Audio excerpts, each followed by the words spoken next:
Now, this function is incredibly useful in Python. Let's assume we have a sorted list of integers, and our task is to insert a new integer into the list. While inserting, we need to ensure the list remains sorted. The simplest way to achieve this is by using the bisect module.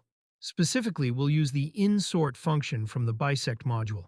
The insort function takes two arguments: the sorted list and the value we want to insert. Here's how the insort function works. It uses binary search to find the correct position for the new value in the sorted list. Let's say we want to insert 7 in our list.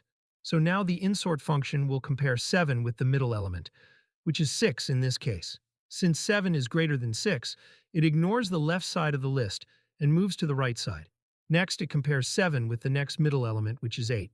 Since 7 is less than 8, it ignores the right side and inserts 7 between 6 and 8. So now let's print the sorted list. And when we run the program, the output will show that 7 has been inserted at the correct position in the sorted order. The insort function is a simple and efficient way to maintain a sorted list while inserting new elements. Now, I hope that you found this video useful and that you found some valuable insights. If you did, give this video a thumbs up.